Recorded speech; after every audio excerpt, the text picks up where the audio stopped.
పేదలను రైతులను సీఎం రేవంత్ రెడ్డి రోడ్డున పడేశారని మాజీ మంత్రి హరీష్ రావు ఆవేదన వ్యక్తం చేశారు. కాంగ్రెస్ పాలనలో 41% క్రైమ్ రేటు పెరిగిందని గుర్తు చేశారు. ఇది రేవంత్ రెడ్డి సాధించిన ప్రగతి అని హరీష్ రావు విమర్శించారు. మాజీ సీఎం కేసీఆర్ నిర్మించి తలపెట్టిన 24 అంతస్తుల ఎంజీఎం ఆసుపత్రిని కాంగ్రెస్ ప్రభుత్వం పూర్తి నిర్లక్ష్యం చేసిందని మాజీ మంత్రి హరీష్ రావు ఆరోపించారు. 2023 అక్టోబర్ నెలలో ఎలా ఉందో ఇప్పుడు కూడా అదే పరిస్థితి. ఏమాత్రం పురోగతి లేదన్నారు. ఏడాది వ్యవధిలో 16% పనులు పూర్తి చేసి తీరిక లేదని చెప్పారు.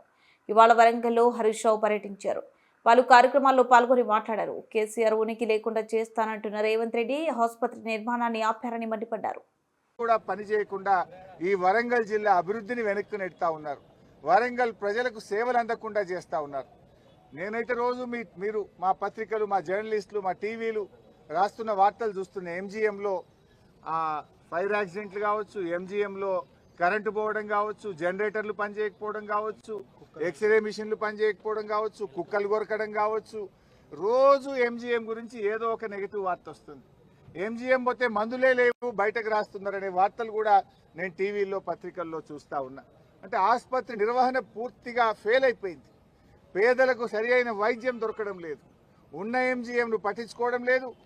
దాదాపు 84% పూర్తయినటువంటి ఆసుపత్రిని పడావు పెట్టి దాన్ని పూర్తి చేయకుండా తీవ్రమైనటువంటి నిర్లక్ష్యం చేస్తూ ఉన్నారు.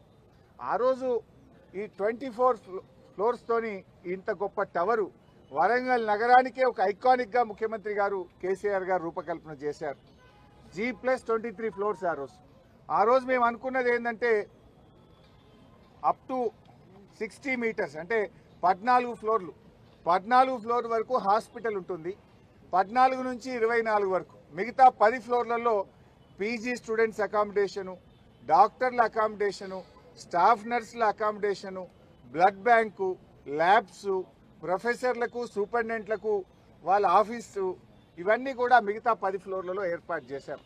అంటే మొదటి 14 ఫ్లోర్లలో హాస్పిటల్ను, మిగతా 10 ఫ్లోర్లలో బ్లడ్ బ్యాంకులు, మన టెస్టింగ్ సెంటర్లు, labs, quarters, PG students quarters, doctors quarters, ఇవన్నీ కూడా జాగ్రత్తగా అందరు ఇక్కడే ఉంటే ఎమర్జెన్సీ సేవలు బాగా అందుతాయని ఎంతో ప్రణాళికబద్ధంగా చేశాం.